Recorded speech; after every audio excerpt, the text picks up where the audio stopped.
This is somebody that I've known for a while now.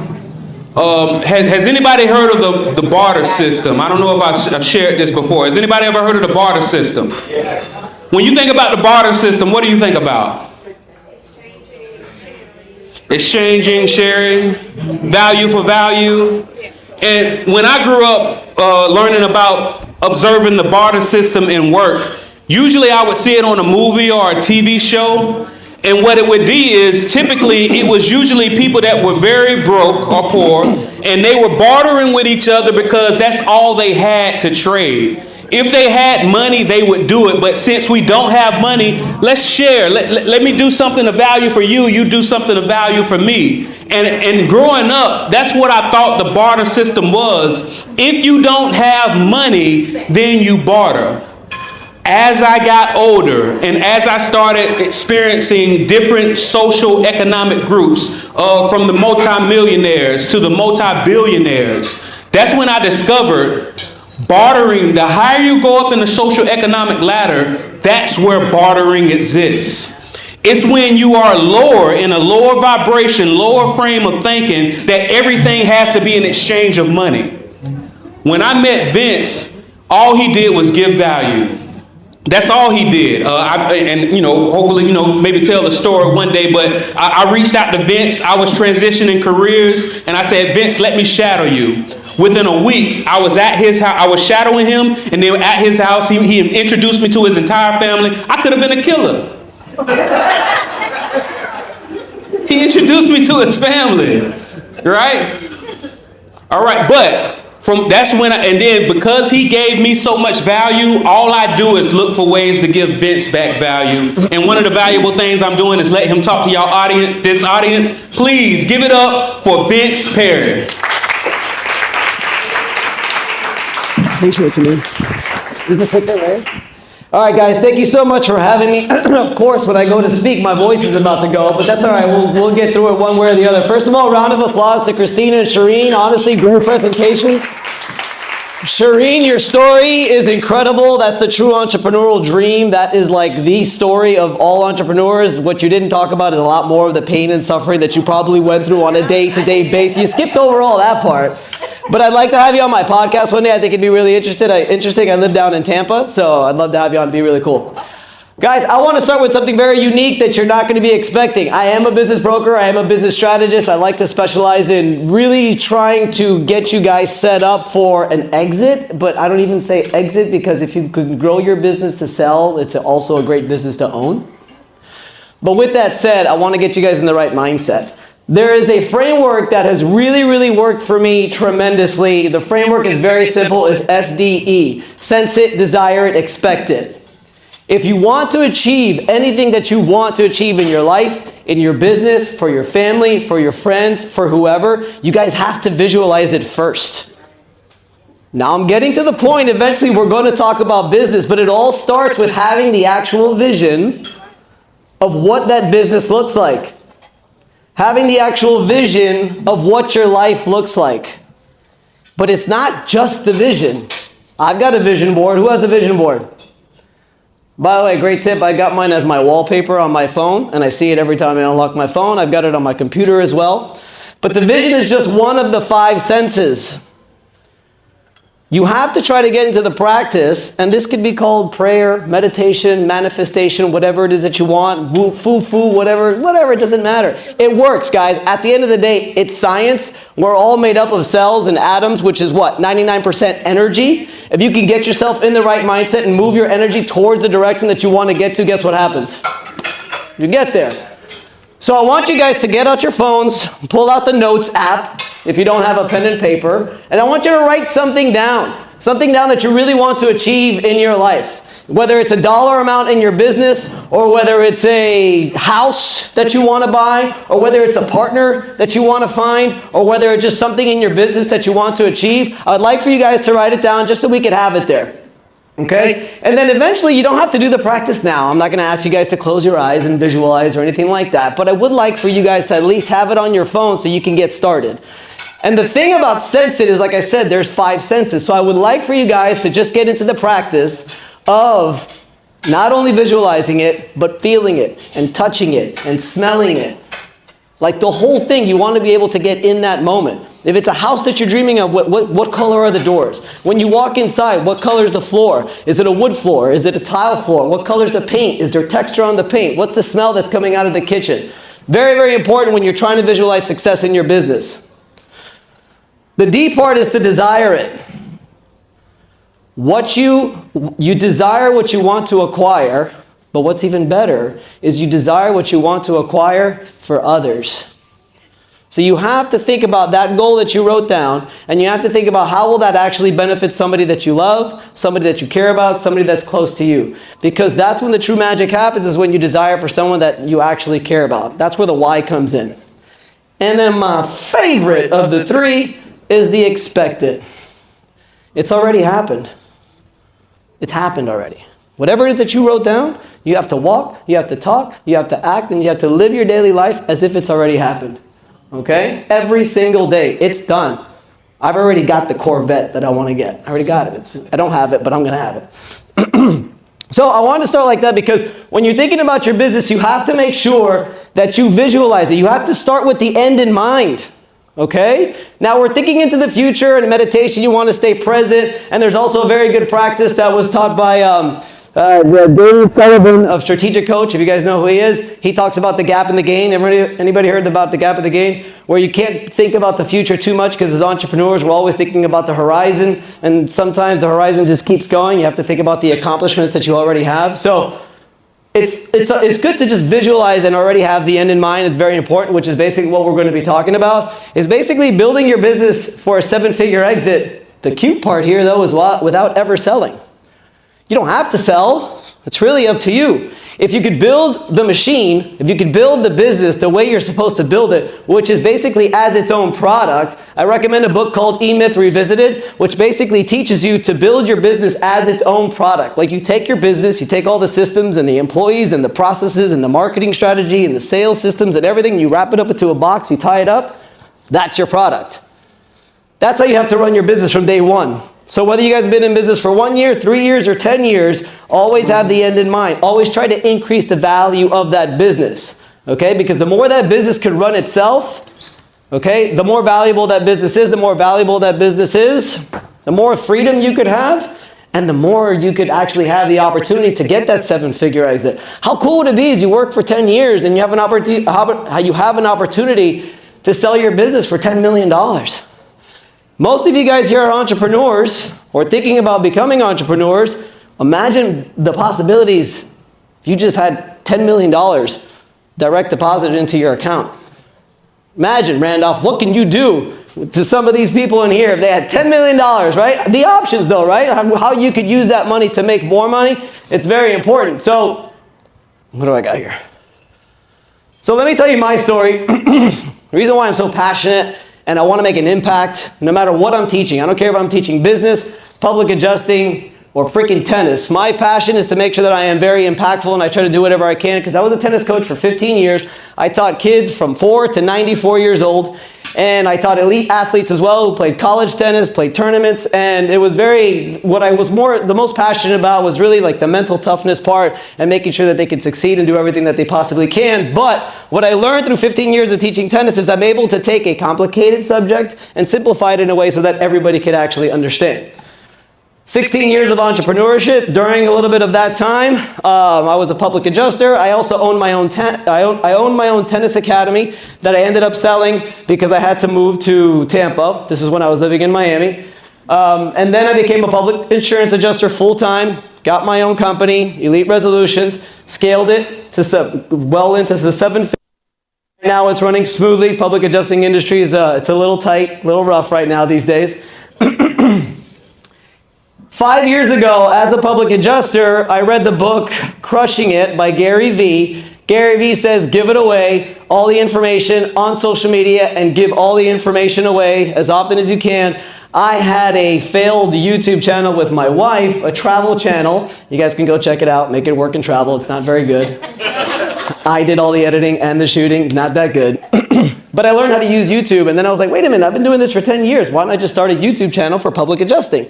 So I did that. I didn't think that the audience was the consumer, because most people don't care about an insurance claim until it actually happens to them. I was 10 years of experience. I'm like, you know what? Let me just educate the public adjuster. It's how I met Randolph Love, and it worked.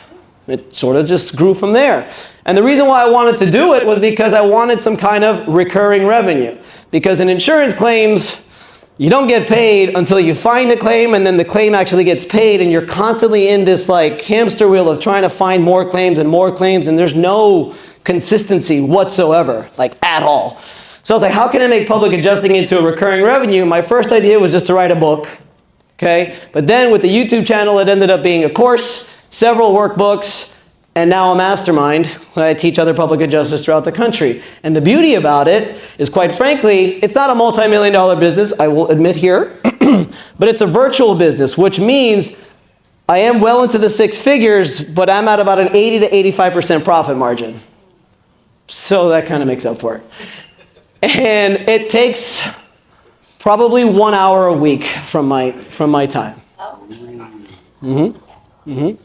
Because the books, there's free, you were talking about it, Shireen, with the lead magnet, stuff like that. There's a free lead magnet, then there's a $47 book, then there's a $297 course, and that all leads you through a nurture sequence into the mastermind, and all I do is 1 hour a week on the mastermind. So recurring revenue is very important, and we're going to talk a little bit more about that. So now that the public adjusting industry is kind of shaky, my public adjusting firm is running fairly well. It's doing what it's doing. I don't have to do much. I decided to get into the world of business brokering, business scaling, business exiting, and really increasing the valuation of other people's businesses. And if, of course, somebody who has a business to sell, I can broker the deal and we can find a buyer and we can work at it. Or if you're a buyer and you want to buy a business and you have a criteria that you're looking for, we could find you a business that's selling. That's what I'm doing basically full time now. I'm all in on it. I'm ready to go. And I will make you an offer before the end of the show. Because what I provide is a value clarity report, so it's not just brokering the deal. If you are at all interested in knowing the valuation of your company, whether you want to sell or not, I'm telling you it's very important to have a ballpark idea. Have an idea of how it's calculated, have an idea of what it's worth, and then also, I'll tell you one thing, is everybody's got a number. Even if you never want to sell, and you want to hand it off to your kids, somebody comes to you with $20 million, you're going to take it. Everybody's got a number is what I've learned, okay? So what I do in my initial interview with somebody and I get to know their business and I get to know them, I ask them, what's the number? What's the number that puts a smile on your face? Actually, somebody told me yesterday, he's like, actually, this number puts a smile on my face, but this number makes me jump up and down. I said, okay, what's the number that makes you jump up and down? And then I create a roadmap. Okay, I create a 1, 3, 5, or 10-year roadmap, depending on how far I think it is. And I basically give you the entire KPIs, checklists, and just step-by-step things you need to do on a yearly basis to get you to that dream number. Okay? And it all boils down to 3 things. We can sit here and talk about systems and processes and marketing strategies and CMOs and CFOs and CTOs and all the other C-suites that they have in there. But a valuable business comes down to 3 things. It's the question that I am asked. Every time I list a business and buyers are interested, they ask me these 3 questions. Number 1 is, how much does the owner work? Like, how many hours does the owner actually work? That's question number 1.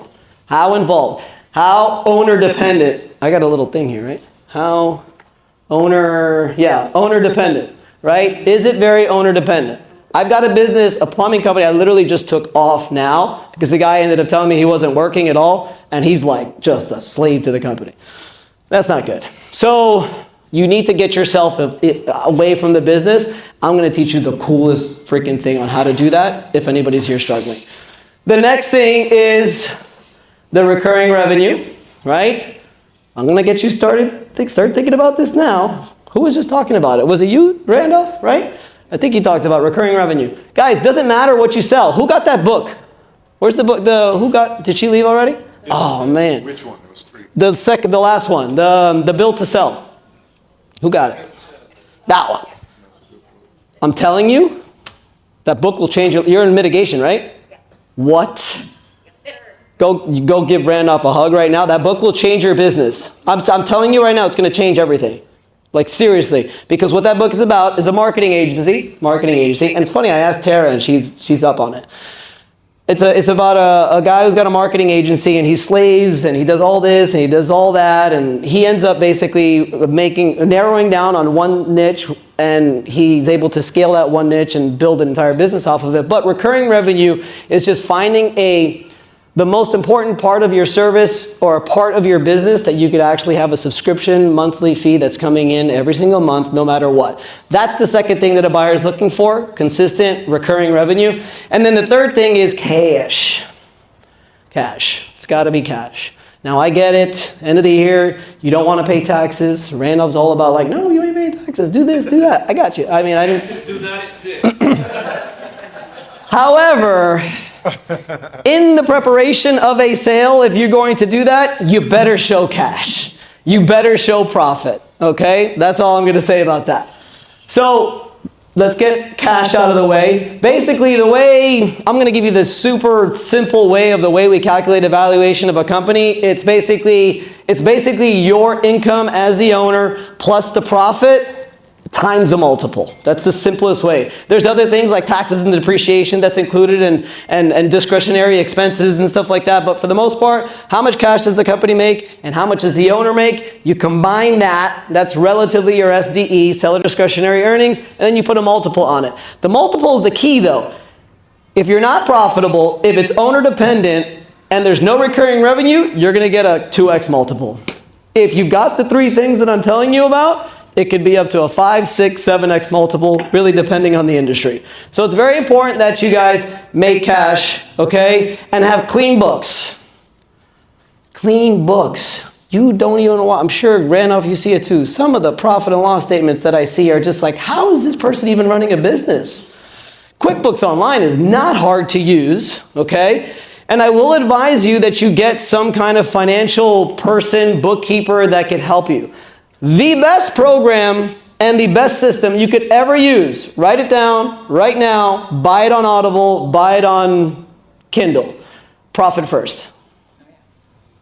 Buy it, get it, and read it. Profit First. Basically, you take your business and you open it, and you open 5 accounts for your one business. The revenue account where all the money comes in, the profit account so you could actually give yourself profit in the company, because I've been there where you just don't put any profit away and then bad things happen. Taxes you got to put away. Unfortunately, you got to pay them no matter what. And quite frankly, guys, the more taxes you're paying, the more you're balling, right? Like, come on, let's go. Taxes, tax account. The next one is the owner distribution account. Operating expenses, okay? It breaks it down. I could recommend you a coach. I actually have a Profit First coach. I'm happy to recommend her to you. She's great. She's helped me a lot. All right. Anybody ever heard of the money tree? Recurring revenue is the money tree. It's the business money tree. It's how you continue to just put money into the bank account, into the business without having to do anything at all. Does anybody have a recurring revenue model in their business here? Yep. Super important. Super important. You don't have to worry about once one and done and then they're in. I'll give you a story of my AC person. When I first bought my house, we had to change the AC. Company, hot to cold. Company changes the AC and he upsells me on the membership. The membership is $15 a month, and we'll come whenever you need a repair, and we'll give you 10% off. And we'll also do an inspection of your AC every 6 months, twice a year. I'm like, cool, that's great. $15 a month. Literally, I've forgotten about it. Well, guess what happened on Sunday on Father's Day? True story. My AC went out. Who am I going to call? I'm going to call that company. But if I didn't have that membership, what would I do? I'd go on Google, I'd find the AC company nearest to me, and I would call that company. But because I am a member, that's the company that I'm calling. Yes, I'm getting 10% off, but I still had to pay about $175 for them to come in there and do the repair. You'd have paid triple. Maybe not, but they still got my business, right? So the membership, the beauty of having a membership, and I've got one for public adjusting that we're going to talk about. The beauty about having a membership is it just keeps them as a customer forever. Forget the fact that they're making $15 a month times 12 times 100 or 1,000 customers. That's anywhere from $18,000 to $180,000 a year. That's recurring. that you never have to worry about again. A buyer comes in, they're just like, what? All day, right? But it also keeps them as a member. I'm going to use the AC person every single time. And if they have any upsells, if they have any new books or new products, guess who's the first people that are going to get the membership discounts? That's more business, because they're your customer for life. So anything that you do, I don't care if it's water mitigation. Water mitigation is the easiest. I've got several clients right now, water mitigation, that they don't only work claims, they also work property management companies, right? And what do? They do all their minor repairs and paint jobs and stuff like that. I asked the guy, this buddy of mine, his name's Albert. I said, Albert, can you figure out this one property management company, how much they pay you a month, like on average? And he's like, yeah, of course. I'm like, why don't you take that average and tell the property management company, here, I'll charge you this flat rate. You can call me as many times as you want. That could go bad if they call you too much, but you just tell them, look, we'll do this. We'll talk again in 3 months, see where we're at, and see so we can just figure this out. And you call all your favorite customers. What about a monthly maintenance plan for your homeowners, where you just go for 15 bucks a month and you can just go? I'm talking to general contractors to do that. I always need a handyman. The only thing I know how to do in my house is hang a painting on the wall. It's terrible, 5 minutes. And I would love a general contractor to just be able to call to come out to do the stupid little things, and I'll just pay them every month. So recurring revenue is super important, subscriptions and membership. All right, I'm going to try to get through this quick. If you're having trouble hiring and you don't know who to hire first, this is gold. Take a photo. Yes, please take a photo. The hiring ladder is also known as the replacement ladder. The replacement of who? The owner of the company. The first person you need to hire is an executive assistant or just somebody in administration. That is the first person you need to hire. As the CEO, as the owner, you should not be doing any of the administrative things like invoicing and so on and so forth. The next person that you want to hire is delivery, customer support, dealing with the customer. That's always the second person. The CEO, the owner, cannot deal with every single customer. It is impossible. I know that you're the face of the business, but it ain't good. You got to get out. You don't have to show you just have to show your impact, not your presence. Okay? And you can do that without having to always be there. Then you hire your marketing team and your marketing person.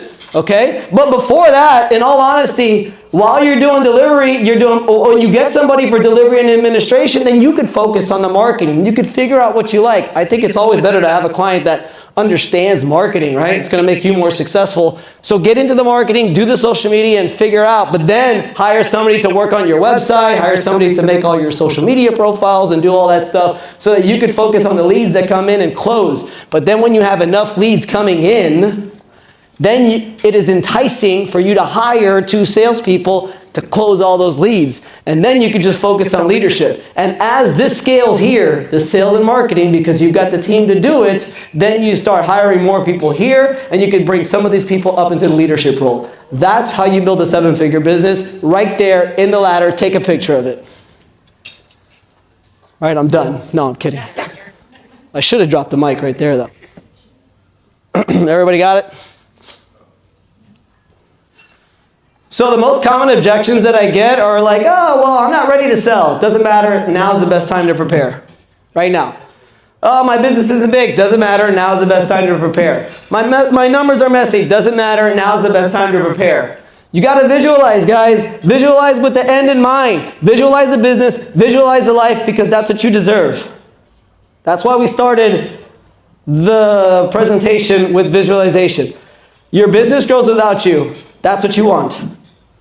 You know exactly what it's worth, and you have the option to scale, to sell, or to step away and allow it to run itself. You seem like you got a lot going on. Yeah.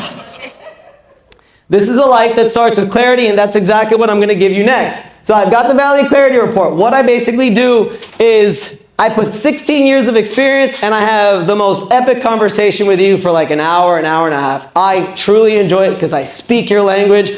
I am there now, and I've been there, and I have been through the trenches. Trust me, I'm just lucky I didn't give you my rock bottom story, because it's rough. Company overview, SWOT analysis, and evaluation of the actual business. Depending on the size, we either do an SDE or we do an EBITDA. I give you a 1, 3, 5, or a 10-year roadmap. And we also do quarterly milestones. So it's June now. It's beautiful because we do Q3 checklist of what needs to be done, Q4, and then we go from there until that jumping up and down number that you get. And I give you a value readiness score, and you get 60 minutes with me. And the price that I charge for doing something like this, the value of it is $6,000. Okay, if you guys want to take a picture, I've got a QR code eventually, but the value of this is $6,000. I typically charge $3,000 in order to do it, but because I'm so grateful for being here tonight, and a big shout out to Randolph Love for you guys, I'm doing 80% off for $600 if anybody is interested at all. It's like a 40-page report. I do them myself, and every time I finish one, I'm like, man, I wish I had this when I was running my own little thing there, or in the beginning of my career. But if you guys don't want to pay me, that's okay. That's fine. I get it. What I'm going to do is I'm basically going to take the entire roadmap and everything that I put together, and I put it together for you guys as a free lead magnet for you guys to check out. All you have to do, however, there is a catch. You got to follow me on Instagram, and I want you to send me a message, clarity. That's all you got to do. And I will literally just email it to you. Done, completed, finished, and you can go see basically everything that we talked about today in a much more smooth form on how to really scale your business to the next level, whether you want to sell or whether you want to just remove yourself from it. Guys, that's all I've got. Thank you so much for having me. I really appreciate your time. Visualize, visualize, visualize with the end in mind. Read that book. I'm telling you, it will change your company. And very nice meeting you guys. Thank you guys. See you. Everybody give it up again for Vince Perri.